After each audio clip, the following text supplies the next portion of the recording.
نحمده ونستعينه ونستغفره ونعوذ بالله من شرور أنفسنا ومن سيئات أعمالنا من يهد الله فلا مضل له ومن يضلله فلا هادي له ونشهد أن لا إله إلا الله وحده لا شريك له ونشهد أن سيدنا وسندنا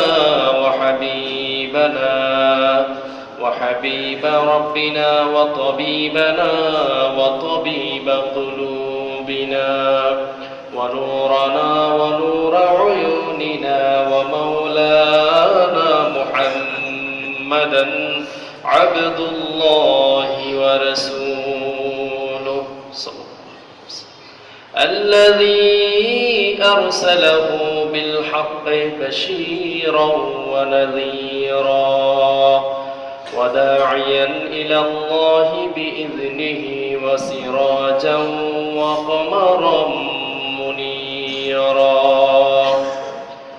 أما بعد فقد قال الله تعالى في كلامه المجيد والفرقان الحميد أعوذ بالله من الشيطان الرجيم بسم الله الرحمن الرحيم واللاتي تخافون نشوزهن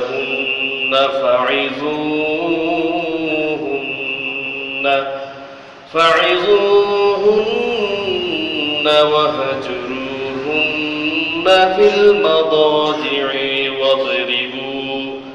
واضربوهن فإن أطعنكم فلا تبغوا عليهن سبيلا إن الله كان عليا كبيرا وقال رسول الله صلى الله عليه وسلم أبغض الحلال مني الطلاق أو كما قال النبي صلى الله عليه وسلم وقال تعالى في شان حبيبه مخبرا وآمرا إن الله وملائكته يصلون على النبي يا أيها الذين آمنوا صلوا عليه وسلموا تسليما اللهم صل على سيدنا ونبينا وشفيعنا وحبيبنا ومولانا محمد صلى الله عليه وعلى آله وأصحابه وبارك وسلم اللهم صل على سيدنا ونبينا وشفيعنا وحبيبنا ومولانا محمد صلى الله عليه وعلى آله وأصحابه وبارك وسلم بلغ العلا بكماله كشف الدجى بجماله حسنت جميع خصاله صلوا عليه نہیں دو جہاں میں مثال محمد جمال خدا ہے کمال محمد بلغ العلا بکمالہ کشف الدجى بجمالہ حسنت جميع خصاله صلوا عليه سلموا يا قوم بل صلوا على صدر الأمين مصطفى ما جاء إلا رحمة للعالمين اللهم صل وسلم وبارك عليه معزز محترم حضرات أئمة مساجد মুরব্বিনী আযম যুবক ভাইরা ছোট বন্ধুরা মহান রব্বুল ইজ্জাতের দরবারে শুকর গুজার করছি যে আল্লাহ সুবহানাহু ওয়া তাআলা তার অশেষ কৃপায় আমাদেরকে সুস্থ রেখেছেন এবং সুযোগ করে দিয়েছেন পবিত্র জুমার দিন আগে ভাগে তার গৃহে আসার। এই জন্য সকলে মহান মনিবের দরবারে সমস্বরে শুকরিয়া আদায় করে বলে আলহামদুলিল্লাহ। মুআজ্জাজ হাজিরিন, আমরা আজকের এই জুমায় গুরুত্বপূর্ণ একটা বিষয় আলোচনা করার জন্য সূরাতুন নিসা এর 34 নং আয়াতে কারিমা তেলাওয়াত করেছি। পাশাপাশি রাসূলুল্লাহ সাল্লাল্লাহু আলাইহি ওয়াসাল্লামের অসংখ্য হাদিস শরীফ থেকে একটি হাদিস শরীফের অংশ বিশেষ আপনাদের সম্মুখে পড়ে শুনিয়েছি। ইনশাআল্লাহুল আজিজ তিলাওয়াতকৃত আয়াতে কারিমা এবং হাদিস শরীফের আলোকে নির্ধারিত সময়ের ভিতরে আলোকপাত করার চেষ্টা করব। আল্লাহ পাক যেন আমাকে আলোচনা করার, আমরা সকলে এই আলোচনাগুলো শুনে হৃদয়ঙ্গম করে বাস্তবায়ন করার মতো যেন তৌফিক দান করেন, সকলে বলি আমিন। আমিন। মুআজ্জাজ হাজিরিন, বর্তমান সময়ে যে ফিতনাগুলো আমাদের মাঝে আছে, যে সমস্যাগুলো আমাদের মাঝে আছে, এই সমস্যাগুলোর মধ্যে একটা মারাত্মক সমস্যা হলো তালাক। মারাত্মক সমস্যা কি? তালাক। মারাত্মক সমস্যা কি? তালাক। আপনারা নাম শুনছেন না তালাক? এটা খুব জটিল সমস্যা। আপনারা এটার বেশি টের না পাইলেও আমরা পাচ্ছি। মানুষ তার ফরজ বিষয়, তার আবশ্যকীয় পালনীয় বিষয়গুলো সম্পর্কে বেশি আলেম ওলামাদের কাছে আসে না, আসতে দেখা যায় না। এই সমস্যাগুলো নিয়ে খুব বেশি আসে। আবার আসে তো আসে এলাকার নেতাকে তা সবাই নিয়ে আসে, যারা হুজুরার ফতুয়ার উপর আবার ফতুয়া ঘুরায়। এই তালাক, রাসূলুল্লাহ সাল্লাল্লাহু আলাইহি ওয়াসাল্লাম বলেন, আবগাদুল হালালি মিন্নি আত-তালাক। আমার কাছে সবচেয়ে অপছন্দনীয় বৈধ কাজ হলো তালাক দেওয়া। তাহলে তালাকটা কি পছন্দের বিষয় না অপছন্দের বিষয়? একটু সবাই বলেন, পছন্দের বিষয় না অপছন্দের বিষয়? বৈবাহিক বন্ধনে আবদ্ধ হওয়ার পরে একজন পুরুষ তিনবার এই শব্দটার সে মালিক থাকে। কয়বার? তিনবার। এই মালিকানার কারণে দেখা গেছে সংসারে এটা সেটা নিয়ে ঝগড়া লাগতেই, মানে ঝগড়া লাগতে দেরি হয় না, কথা কাটাকাটি হইতেই দেরি হয় না, মানুষের জবান দিয়ে এই শব্দগুলো বের হয়ে যায়। তাও একটা দুইটা দিলে তো স্বার্থ, মানে কয়টা সমানে তার কোনো ঠিক ঠিকানা নাই। এবং তাও শুনছি তোর তো তালাক দিলামে দিলাম, তোর মারও সহ দিলাম। তুই বিবাহ করছিস কারে, তালাক দিস কারে? বিবাহ করলো কারে, কারে দিল তালাক? এই অল্প কয়েকদিন আগে একটা তালাকের বিষয় আসলো, বললো যে রাগারাগি কইরা, রাগ সহ্য করতে না পাইরা স্বামী স্ত্রীকে বলছে, তুই আমার মা লাগস, তোরে 1 2 3 আরো যা যা লাগে দিলাম। আবার স্ত্রীও স্বামীরে বলছে, তুই আমার বাপ লাগস। সম্মানিত সুধী, এই যে শব্দগুলো বললো, সে কি জানে মা লাগস বললে কি হয়ে যায়? কোন মানুষ যদি তার স্বামীকে বলে যে তুই আমার বাপ লাগস, তার মানে বাবা যেমন আমার জন্য হারাম, তুইও আমার জন্য। যদি বলে যে স্ত্রীকে তুমি আমার মা লাগো, মা যেমন আমার জন্য হারাম, তুমিও আমার জন্য, বলতে দেরি নাই 1 তালাক পতিত হয়ে যায়। কয় তালাক? কথা বলেন না, কয় তালাক? 1 তালাক পতিত হয়ে যায়। আজকে আমরা একসাথে 3 তালাক দিই, 4 5 তালাক দিয়ে ফেলি। ইসলামী শরীয়তের সুস্পষ্ট বক্তব্য হলো একসাথে 1 তালাকের বেশি দেওয়া জায়েজ নাই। কথা বুঝছেন নি? কয় তালাকের বেশি? জোরে বলেন না, কয় তালাকের বেশি? 1 তালাকের বেশি দেওয়া শরীয়তে জায়েজ নাই, না জায়েজ কাজ এটা। নিঃসন্দেহে এটা মারাত্মক গুনাহের কাজ। কেমনে 3টা তালাক আপনি দেন? আপনাকে সুযোগ দিল কে? এখন প্রশ্ন হলো, হুজুর ঠিক আছে, যদি না জায়েজ হয় 3 তালাক দেওয়ার পর আপনারা আর একসাথে থাকতে দেন না কেন? কেন ফতুয়া দেন যে আবার হিল্লা করান লাগবে, ওই করান লাগবে, এগুলা কেন বলেন? এটা তো না জায়েজ কাজে। আচ্ছা আপনাদেরকে বলি, হত্যা করা কি জায়েজ না না জায়েজ? একটা মানুষকে হত্যা করা জায়েজ না না জায়েজ? হত্যা না করলে হত্যাটা হয় কি হয় না? কাজটা কিন্তু না জায়েজ। তো হত্যা করলে হত্যাটা কি হয়? হত্যা করলে না জায়েজ কাজ যেমন হত্যা করলে হত্যা হয়ে যায়, ঠিক অনুরূপভাবে তালাক 3 তালাক দেওয়া একসাথে এটাও না জায়েজ, কিন্তু কাজটা করলে হয়ে যাবে, তালাক হয়ে যাবে, এত কোনো সন্দেহ নাই। সম্মানিত সুধী, তাহলে একজন মহিলা পুরুষ ঝগড়াঝাটি সংসারের মধ্যে বাঁধে, কত শর্ত দুনিয়াতে আছে, এত শর্ত থাকতে এটার প্রতি কেন পাগল হইলাম? আবার তালাক দিছি তো দিয়ে দিলাম, আবার রাহার লেগে হুজুরের পিছনে আইসা আমার পাও ধরে, অনেক হুজুরের পাও ধরে, আমারও ধরছে, আমি তো বলতেছি। সে মনে করছে হুজুর তো আমার ভালোবাসে, হুজুরে মনে হয় মিলাই দিতে পারবো। তাই বললাম যে এখানে তো আপনার আবেগের বিষয় না, এটা শরীয়তের বিষয়। আমারে পাও না, আমারে পাও ধরা না, আপনি যা কিছু করেন না কেন, শরীয়ত যা বলে আমাকে তাই করতে হবে। আপনি যদি শরীয়তের বাইরে দুই একজন মোল্লা মুন্সি নিয়া 2-4 হাজার দিয়ে হাতে দিয়া তবা টবা পরে মিলিয়ে দেন, এটা মোল্লা মুন্সি জবাব দিব, এটা মোল্লা মুন্সি যে করে সে জবাব দেবে। এটা মিলিয়ে দেওয়ার প্রচলন আছে না নাই? আর কথা কর না, তবা টবা পড়াই দেওয়ার। এক লোক এসে কইতেছে, হুজুর আমি তো তালাক দিছি। কি বলছেন? বলছি যে তুই আমার মালা গছ, আমার বাইতে যা। তো তাই বললাম যে যদি এরকমও হয়ে থাকে তাইলে একটা রাস্তা আছে, আপনাকে একসাথে রাখার মতো একটা সুযোগ আছে ইসলামে। আপনি সেই সুযোগ মতো আপনাকে একসাথে রাখার ব্যবস্থা করতে পারবো। তবে শর্ত হলো আপনার এলাকার ইমাম সাহেবের নাম্বার আমাকে দিতে হবে, এবং ওই এলাকায় যাচাই বাছাই করে আমি দেখবো আসলে কি আপনি এরকম কথা বলছেন কিনা। তো যাই হোক, অবশেষে ইমাম সাহেবের নাম্বার নিলাম, খোঁজখবর নিলাম। দেখা গেল লোকেদের সাক্ষী হলো নাস্তা যেমন মানুষ নিয়মিত করে, ওর স্বভাব হলো প্রত্যেকদিন তালাক দাও। নাউজুবিল্লাহ কোন না, ওর স্বভাবে খালি তালাক দাও, সকালে দেয় বিকালে দেয়, আবার এগার লিয়া খায়। এরকম স্বভাবের লোক আছে না নাই?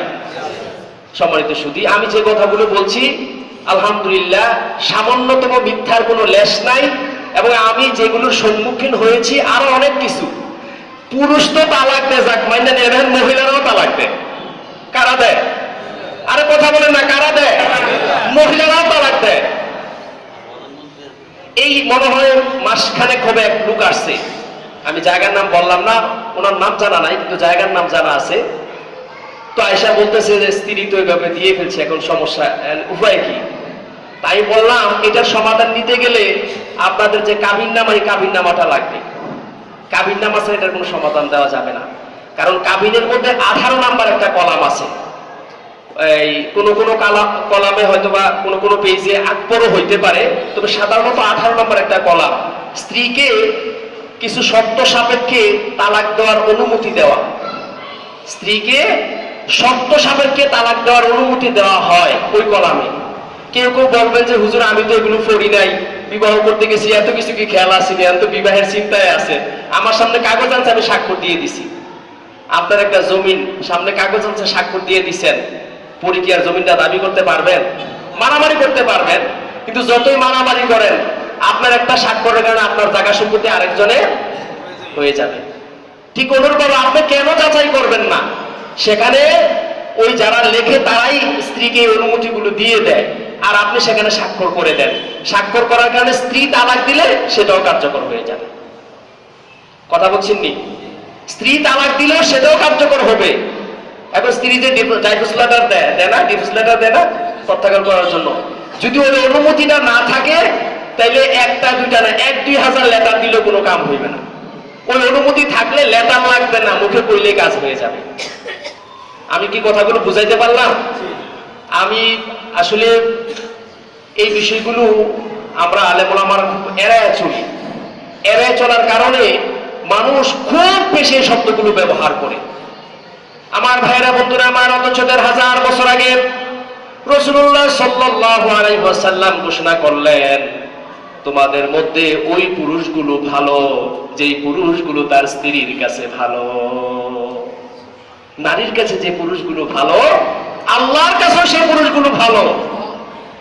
এবং আরেক হাদিসে রাসূল বলেন, নারীদের কোনো কাজে অসন্তুষ্ট হয়ে তার প্রতি কোনো অবিচারমূলক তুমি আচরণ করিও না। হতে পারে তার একটা কাজে না তোমার কাছে খারাপ লাগছে, আর অনেকগুলো কাজ আছে সেখান থেকে তুমি পছন্দের কাজ খুঁজে নিতে পারবে। একটা কাজে না তার খারাপ লাগলো, কিন্তু আরো তো অনেক কাজ সে করে, ওগুলো থেকে তুমি পছন্দনীয় কাজ তুমি বেছে নিতে পারবে। তাকে পছন্দ করার মতো কিছু বিষয় তুমি পেয়ে যাবে। একদিক থেকে একটা দিক তুমি তাকাইয়ে তার প্রতি একটা জুলুমমূলক শব্দ ব্যবহার করে ফেলবে, জুলুম আচরণ করে ফেলবে, এমনটা যেন না। আমার ভাইয়েরা বন্ধুরা আমার, তালাকের বিষয়টা হলো অনেক পরের কথা। আজকে কোরআন সুন্নাহ থেকে দূরে থাকার কারণে এই শব্দগুলো আমাদের মাঝে আসছে। এই সমস্যাগুলোর সম্মুখীন হচ্ছি। যারা সন্তানের সংখ্যা দিন দিন বেড়ে যাচ্ছে, কথা কোন ঠিক কিনা? তালাক যদি হয়ে যায়, এটা যদি আবার ঘর করে, তাহলে এগুলো কি হালাল সন্তান হবে না হারাম সন্তান? হালাল জাদা না হারাম জাদা? সন্দেহ নাই, একবারে পিওর হারাম জাদা। এইরকম সন্তান যত সমাজে বাড়বে, সমাজে বিশৃঙ্খলা তত বাড়বে। কথাগুলো শক্ত হয়ে যাচ্ছে। আপনারা অনেকেই মুরব্বী মানুষ আছেন, কিছু করার নেই, পরিস্থিতি খুব ঘোলাটে। আজকে কত শব্দ দুনিয়াতে আছে, কেন আমরা এই শব্দগুলো উচ্চারণ করি? তাহলে আসুন আজকে আমরা সময় ক্ষেপণ না করে কোরআনে কারিমে সূরাতুন নিসার 34 নম্বর আয়াতে কারিমা তেলাওয়াত করেছি। এই আয়াতে কারিমায় সাংসারিক জীবনে যদি কোনো অসুবিধা হয়, কি পদ্ধতি আমরা অবলম্বন করব, কোন রাস্তা, যেহেতু আমরা কোরআনে শুনেছি, আল্লাহ কোরআনে বলে দিয়েছেন এমন কোন সমস্যা নাই যে সমস্যার সমাধান এই কোরআনে আছে নাকি? সব সমস্যার সমাধান দিতে পারে বিশ্বাস আছে না নাই? তাহলে সাংসারিক জীবনে যদি অসুবিধা হয়, ঝামেলা হয়, স্ত্রী যদি অবাধ্য হয়, তাকে আপনি কি করবেন, কি ফয়সালা আপনি নেবেন? আসুন আমরা জানি। কোরআনে কারিমে সূরা নিসার 34 নম্বর আয়াত আল্লাহ রাব্বুল আলামিন বলেন, ওয়াল্লাতী তাখাফুনা নুশুযাহুন্না ফাইযুহুন্না ওয়াহজুরুহুন্না ফিল মাদাজি'i ওয়াদরিবুহুন্না ফাইন আতা'নাকুম ফালা তাবগু আলাইহিন্না সাবিলা। আল্লাহ রাব্বুল আলামিন কত সুন্দর করে বলেন, ওয়াল্লাতী তাখাফুনা নুশুযাহুন্না, নারীদের মধ্যে, তোমাদের স্ত্রীদের মধ্যে যাকে তোমরা অবাধ্য হওয়ার আশঙ্কা করো যে তারা অবাধ্য হয়ে যাবে বা অবাধ্য হয়ে গেছে, নারীরা যদি অবাধ্য হয়ে যায় তাহলে তুমি কি করবে? এক নাম্বার কাজ হলো ফাইজুহুন্না, তাদেরকে উপদেশ দাও, সৎ উপদেশ দাও, ভালো ভালো উপদেশ দাও। তাদেরকে কি দাও? কথা বলেন। নারীরা যদি অবাধ্য হয়, স্বামীর কথা যদি না শোনে, তাহলে কোরআনের ফয়সালা হলো, এক নাম্বার ফয়সালা হলো তাদেরকে তোমরা সৎ উপদেশ দাও, ভালো ভালো উপদেশ দাও। আমি ব্যাখ্যার দিকে একটু পরে আসছি। 2 নাম্বার হলো ওয়াহজুরুহুন্না ফিল মাদাজি'i, বিছানা আলাদা করে দাও। যদি রুম থাকে, রুম পৃথক করে দাও। তুমি এক রুমে থাকো, স্ত্রীকে আরেক রুমে পাঠায় দাও। রুম আলাদা করে দাও, বিছানা পৃথক করে দাও, আলাদা একটা রুমে দিয়ে দাও। তারপরে ওয়াদরিবুহুন্না, এই বিছানা পৃথক করার পরেও যদি তারা সংশোধন না হয়, তাদেরকে প্রহার করো। প্রহারের কিভাবে প্রহার করতে হবে ব্যাখ্যা আমি পরে বলছি। তাদেরকে প্রহার করো। তারপরে বলতেছে ফাইন আতা'নাকুম, যদি তারা আনুগত্য করে ফেলে তোমাদের, তাহলে ফালা তাবগু আলাইহিন্না সাবিলা, বিকল্প ব্যবস্থা তোমরা অবলম্বন করিও না। এই 3টা কাজের মাধ্যমে যদি তারা তোমাদের আনুগত্য করে ফেলে, তারা যদি স্বামীর আনুগত্যতার মধ্যে চলে আসে, তাহলে বিকল্প রাস্তা অবলম্বন করিও না। আর এই 3টাতে যদি কাজ না হয়, চতুর্থ আরেকটা রাস্তা 35 নম্বর আয়াতের মধ্যে আছে। সেটা হলো আল্লাহ রাব্বুল আলামিন বলেছেন যে ওয়াইন খিফতুম শিকাকা বাইনিহিমা, তোমাদের দুইজনের মাধ্যমে যদি তোমরা বিচ্ছেদের আশঙ্কা করো, ফাবাসু হাকামান মিন আহলিহি ওয়া হাকামান মিন আহলিহা, তাহলে তাদের পরিবারের, মেয়ের পরিবারের পক্ষ থেকে একজন বিচারক আর ছেলের পরিবারের পক্ষ থেকে একজন। ব্যাখ্যামূলক কথা আছে, এক বা একাধিক লোক, মেয়ের পরিবারের কিছু লোক, ছেলের পরিবারের কিছু লোক বিচারক হিসেবে তাদেরকে মানা। তারা উভয় পক্ষের বিচারকরা একসাথে বসবে, বসে তাদের বিষয়টা নিয়ে বিবেচনা করবে কোন সমস্যার কারণে তাদের সংসারটা আজকে বিচ্ছেদ হয়ে যাওয়ার উপক্রমণ হয়েছে। সমস্যাগুলো আপনাদের পাশে সামনে দানের ঝুড়িগুলো যাচ্ছে, সকলে মুক্ত হস্তে আল্লাহর ঘরের জন্য দান করুন। কোন সমস্যার কারণে আজকে তারা বিচ্ছেদ হয়ে যাচ্ছে, এগুলো বিবেচনা করে যদি তারা মিলানোর মতো পরিবেশ পায়, তাহলে উভয়কে মিলিয়ে দেবে। আর যদি পরিবেশ না পায়, তারপরে আসবে তালাকের কথা। তারপরে কিসের কথা? কথা বলে তারপরে কিসের কথা? 4টা কাজের পরে তালাক। কিন্তু আমরা ঝগড়া লাগে শুরুতেই তালাক, তা আমরা শান্তি পাবো কিভাবে? কোরআনে আছে 4 কাজের পরে তালাক, আর আমরা শুরুতেই ডাইরেক্ট অ্যাকশন। তাও তো নাজায়েজ কাজ করে, একটার জায়গায় 3-4টা দিয়া। আমার ভাইয়েরা, বন্ধুরা আমার, 1 নাম্বার কথা হলো তাদেরকে সৎ উপদেশ দেওয়া।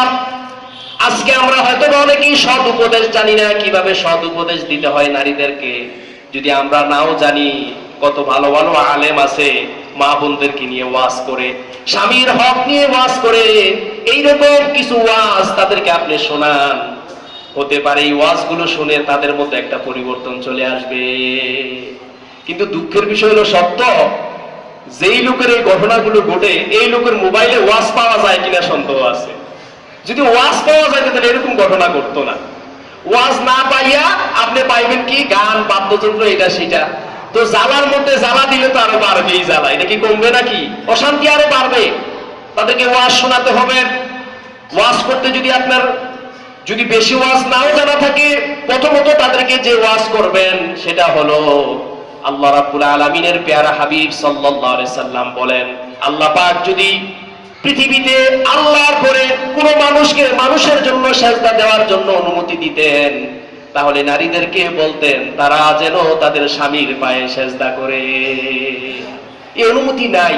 যদি থাকতো তাহলে স্ত্রীর জন্য থাকতো তাদের স্বামীর পায়ে সেজদা দেওয়ার জন্য। কত বেশি অধিকার দিয়েছেন ইসলাম। আমার ভাইরা, বন্ধুরা আমার, সহিহ বুখারী মুসলিমের এক হাদিসে এসেছে, হাদিসের রাবি আবু হুরায়রা। সময় আসলে কম, আমি সংক্ষেপ করে হাদিসের শেষের অংশটা বলে দিচ্ছি।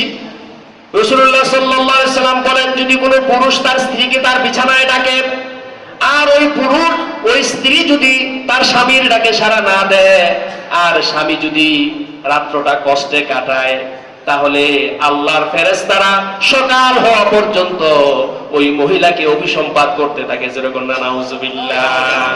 সহিহ বুখারী মুসলিমের আরেক হাদিসে এসেছে, রাসূল বলেন যে ওয়াল্লাযী নাফসু বিয়াদিহি, মুহাম্মদ সাল্লাল্লাহু আলাইহি সাল্লাম, সেই সত্তার কসম করে বলছি যার কুদরতি হাতে আমি মুহাম্মদ সাল্লাল্লাহু আলাইহি সাল্লামের জীবন, মা মিন রাজুলিন ইয়াদু ইমরাতা, এমন কোন পুরুষ নাই যে তার স্ত্রীকে ডাকে আলা ফিরাশিহা, তার বিছানার মধ্যে, ফাতাবা আলাই, অতঃপর সে তার স্বামীর ডাকটাকে অস্বীকার করে, ইল্লা কানা আল্লাযী ফিস সামাই সাখিতান আলাইহা হাত্তা ইয়ারদা আনহা, যদি তার স্বামীর ডাকের পরে ওই স্ত্রী তার স্বামীর ডাকে সাড়া না দেয়, তাহলে আসমানে যারা আছে, স্বামী যতক্ষণ না সন্তুষ্ট হয় ততক্ষণ তার প্রতি অসন্তুষ্ট থাকে।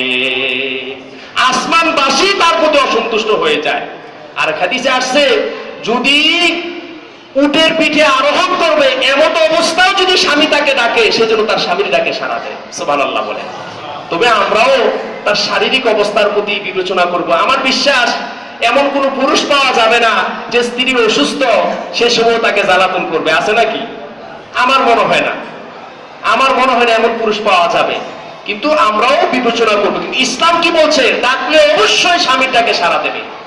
আজকে পরকীয়া সহ জায়জামেলার পিছনে নারীদের, পুরুষের যে একাদোষ সেটা না, নারীদের অনেক অবহেলা, স্বামীর প্রতি অযত্নের কারণে এই ঘটনাগুলো সাধারণত বেশি ঘটে থাকে। আমার ভাইরা, বন্ধুরা আমার, দ্বিতীয় নাম্বার আরেকটা কাজ হলো, নারীরা অবশ্যই তার স্বামীর খেদমত করতে হবে। কারণ স্বামী যদি খুশি না হয়, স্বামীকে খুশি না করে আল্লাহকে কখনো সে খুশি করতে পারবে না। আমার ভাইরা, বন্ধুরা আমার, সহিহ ইবনে হিব্বান সহ বিশুদ্ধ সনদের হাদিস গ্রন্থগুলোর মধ্যে এসেছে, রাসূলুল্লাহ সাল্লাল্লাহু আলাইহি সাল্লাম বলেন, ওয়াল্লাযী নাফসু মুহাম্মাদিন বিয়াদিহি লা তুআদ্দিল মারআতু হাক্কা রাব্বিহা, নারীরা ততক্ষণ পর্যন্ত স্বামীর হক আদায় করতে পারবে না, হাত্তা তুআদ্দি হাক্কা যাওজিহা, যে পর্যন্ত না তাদের স্বামীর হক তারা আদায় করে। সুবহানাল্লাহ বলেন। নারীরা স্বামীর হক যতক্ষণ না আদায় না করে ততক্ষণ তারা আল্লাহর হক আদায় করতে পারবে। আল্লাহর হক আদায় করেছে বলে আল্লাহ রাব্বুল আলামিন সেটা গ্রহণ করবে না। সম্মানিত সুধী, এই হাদিস থেকে বোঝা যায় যে আল্লাহর সন্তুষ্টি পাওয়ার জন্য নারীকে অবশ্যই তার স্বামীর হক আদায় করতে হবে। শুধু তাই না, স্বামী, এক হাদিসে রাসূল বলেছেন, যে হাদিসটা নাসাই শরীফের মধ্যে এসেছে, আহমদ শরীফে এসেছে, আর অনেক হাদিস গ্রন্থের মধ্যে এসেছে, রাসূল বলেন যে উনজুর আইনা আনতে মিনহু, শুনে রাখো তোমার স্বামীর সাথে তুমি কেমন আচরণ করো জেনে রাখো। একজন মহিলাকে উপদেশ দিতে গিয়ে রাসূল বলছেন, শোনো, কেননা সে তোমার জন্য জান্নাত, সেখানে ইবারত হলো এভাবে, ফাইন্নাহু জান্নাতুকে ওয়া নারুকে, শুনে রাখো তোমার স্বামী তোমার জন্য জান্নাত, তোমার স্বামী তোমার জন্য জাহান্নাম। এই কথা যদি কোনো নারীকে বলা হয়, উপদেশ গ্রহণ করার যদি ইচ্ছা তার থাকে, তাহলে নারীকে এই কথাটা গ্রহণ করবে না? আরে আমার স্বামী যদি আমার প্রতি নাখোশ থাকে, আমার প্রতি বেজার থাকে, তাহলে তো আমি জাহান্নামে চলে যাব। আমার স্বামী আমার প্রতি খুশি থাকলে। রাসূল বলেন কোন মহিলা যদি মারা যায় আর তার স্বামী যদি বলে, তার স্ত্রী যদি বলে, আর মহিলার ইন্তেকালের পরে স্বামী যদি বলে আমার স্ত্রীটা বড় ভালো ছিল, রাসূল বলেন কোনো সন্দেহ নাই এই মহিলাটার কপাল ভালো, মহিলাটা জান্নাতি। স্ত্রী মারা গেলে স্বামীর সার্টিফিকেট স্ত্রী জান্নাতি হয়ে যায়। এজন্য অবশ্যই আমরা এই ওয়াজগুলো তাদেরকে শোনাতে হবে। সম্মানিত সুধী, আর হাদিসের মধ্যে এসেছে যে সকল নারীরা তার স্বামীকে সন্তুষ্ট করে না, যে সকল নারীদের প্রতি তার স্বামী অসন্তুষ্ট, রাসূলুল্লাহ সাল্লাল্লাহু আলাইহি ওয়াসাল্লাম বলেন, মানে যে সকল নারীরা তার স্বামীর কৃতজ্ঞতা প্রকাশ করে না, কিয়ামতের দিন ওই নারীগুলোর দিকে আল্লাহ রাব্বুল আলামিন নজর করবে না, তাকাবে না। জোরে বলুন নাউজুবিল্লাহ। আল্লাহ সেই নারীগুলোর দিকে তাকাবে না, রহমতের নজর দেবে না। সম্মানিত সুধী, শুধু তাই না, আরেক হাদিসে এসেছে, সহিহ বুখারী মুসলিম সব বিশুদ্ধ গ্রন্থগুলোতে এসেছে যে রাসূল বলছেন যে শোনো, আমি তোমাদেরকে বেশিরভাগই দেখেছি তোমরা জাহান্নামের আগুনে জ্বলতেছো। প্রশ্ন করা হলো যে রাসূল, নারীরা কেন জাহান্নামের আগুনে বেশিরভাগই থাকবে? তখন জবাব আসলো যে তাকফুরুনাল আশিরা ওয়া তাকসিরুনাল লানা, দুইটা স্বভাব। এক নাম্বার, তোমরা স্বামীর অকৃতজ্ঞতা প্রকাশ করো, স্বামী এত কষ্ট করে তোমাদের জন্য, তারপরে কিছু খুঁটিনাটি বিষয় নিয়ে তোমরা তাকে অকৃতজ্ঞতা প্রকাশ করো, তার সাথে খারাপ আচরণ করো। আর বেশি বেশি করে তোমরা অভিশাপ দাও। পুরুষের তুলনায় নারীরা অভিশাপ দেওয়ার মধ্যে এক্সপার্ট। খোদায় খাক, কালে খাক, তোরে আল্লাহ শেষ করো, কত কিছু যে জানে নারীরা। এগুলো তাদেরকে শোনাইতে হবে, এগুলো জাহান্নামে যাওয়ার জন্য কারণ। এইরকম উপদেশগুলো আমাদের মা বোনদেরকে দিলে আশা করি তারা সংশোধনের মধ্যে চলে আসবে। আপনারা কি বলেন, আসার সম্ভাবনা আছে না নাই? এই সুন্দর সুন্দর উপদেশগুলো আপনি জানা থাকলে আপনি দেবেন, আর যদি আপনার সুযোগ থাকে আমার থেকে এগুলো লেখেও নিতে পারেন। আমি এখানে সবগুলো কোন কিতাবের কত নাম্বার হাদিস তাও আমি লিখে রেখেছি, আপনি নিতে পারেন, এগুলো নিয়ে আপনার স্ত্রীকে আপনি শোনাইতে পারেন, অথবা ভালো ভালো আলেমদের ওয়াজগুলো আপনার স্ত্রীকে আপনি শোনাইতে পারেন, যারা নারীদের মানে স্বামীর অধিকারের ব্যাপারে আলোচনা করে। তাইলে দেখবেন যে নারীরাও বুঝবে যে স্বামীর তাদের কি অধিকার আছে স্বামীর উপরে, এগুলো বুঝবে। আলহামদুলিল্লাহ, কোরআন হাদিস দিয়ে যখন আপনাকে বলা হবে আপনি সেগুলো মানবেন, সে সুন্নাহ তরিকার মতো আমরা সবাই চলবো, তাহলে সংসারের অশান্তি আসবে না। দ্বিতীয় নম্বর কাজ হলো তাদেরকে শয্যা ত্যাগ করা, বিছানা ত্যাগ করে দেওয়া। সম্মানিত সুধী, আমি সহিহ বুখারী মুসলিমের একটি হাদিস, যেটা তিরমিজি শরীফের 3318 নম্বর হাদিস, যাদের কাছে হাদিসের সফটর আছে, আল হাদিস একটা সফটর আছে, এই হাদিস সফটরে 3318 নম্বর হাদিস একটু দেখে নেবেন, দীর্ঘ একটা হাদিস। ওই হাদিসের মধ্যে এসেছে রাসূল তার বিবিদের সাথে রাগ করেছেন, রাগ করে মানে নিচতলার উপরে দোতলায় একটা নিরিবিলি একটা কামরায় রাসূলুল্লাহ সাল্লাল্লাহু আলাইহি ওয়াসাল্লাম সেখানে কারোর সাথে কোনো কথাবার্তা নাই, সেখানে অবস্থান করছেন। এই খবর ওমর বিন খাত্তাব রাদিয়াল্লাহু নিকটে গেলেন। ওনার কাছে বলা হলো যে রাসূল তো তার বিবিদেরকে তালাক দিয়ে দিছে, রাসূল তো তার বিবিদেরকে তালাক দিয়ে দিছে। ওমর তো পেরেশান হয়ে গেলেন, না জানি ওনার মেয়ের নাম ছিল হাফসা, রাসূলের স্ত্রী। ওমরের মেয়ে নাম ছিল কি? হাফসা। আর আবু বকরের মেয়ে নাম ছিল কি? আয়েশা। তো না জানি হাফসা কোনো দুর্ঘটনা করে ফেলেছে, না জানি বিপদের মধ্যে পড়ে যায়, সে ক্ষতিগ্রস্ত হয়ে যায়। তিনি গেলেন রাসূলুল্লাহ সাল্লাল্লাহু আলাইহি ওয়াসাল্লামের কাছে দেখা করার উদ্দেশ্যে। গোলামের কাছে, যে রাসূলের দাস গোলাম ছিল, কৃষ্ণাঙ্গ গোলাম, হাদিসের ভাষায় যেটা লেখা হয়েছে, যে বলে যে ওমর আসছে, যে আপনার সাথে একটু দেখা করতে চাচ্ছে, অনুমতি আছে কিনা। 3 বার ফিরিয়ে দিছে। পরে যখন তিনি রওনা দিয়ে চলে আসবেন, ওই তার আগে একটু কথা আছে, তিনি যাওয়ার সময় দেখলেন যে হাফসাও কাঁদতেছে, অন্যান্যরাও চোখের পানি ফেলাইতেছে। এবং মসজিদে নববীতে গেলেন, সেখানেও অন্যান্য সাহাবায়ে কেরামগণ চোখের পানি ফেলাইতেছে। পরে 3 বার পরে তিনি যখন ফিরে যাবেন অনুমতি না পাইয়া, এমত অবস্থায় আবার ওই বৃদ্ধ বলল যে রাসূল আপনাকে যাওয়ার জন্য অনুমতি দিছে। তিনি যাওয়ার পরে বললেন যে রাসূল, মক্কায় তো নারীরা, আমরা নারীদেরকে বাধ্য রাখতাম, নারীরাও আমরা যা বলি আমাদের কথার প্রতি উত্তরে কিছু বলতো না, কিন্তু মদিনার নারীদের স্বভাবটা একটু ভিন্ন, তারা স্বামীর কথার সাথে জবাব দেয়, তারা স্বামীর এই স্বভাবগুলো আমাদের স্ত্রীদের মধ্যে পড়েছে। তিনি তখন তার স্ত্রীর একটা কথা বললেন যে আমি একটু রাগ হয়েছিলাম ওর প্রতি, সেও আমার কথায় কথায় জবাব দিছে, আমি যা বলছি আমার কথা। আমি বললাম যে আমি রাগ হয়ে গেলাম, এমন আচরণ তুমি কেন করো? রাসূলের সাথেও তার বিবির এরকম আচরণ করে। এবং কি শুধু তাই না, সকাল সন্ধ্যা একটা সময় রাসূলের সাথে তার স্ত্রীগুলো আলাদা ছিল, রাসূলের সঙ্গ থেকে আলাদা ছিল। তো বলছে যে তখন তিনি একটু, যেহেতু রাসূলের পরিবারের ব্যাপারে বলা হয়েছে, না যায় না তার তিনি বলে না, গিয়ে মেয়েকে জিজ্ঞাসা করলেন, দেখলেন যে আসলে এরকম সত্য, এ ঘটনাগুলো সত্য।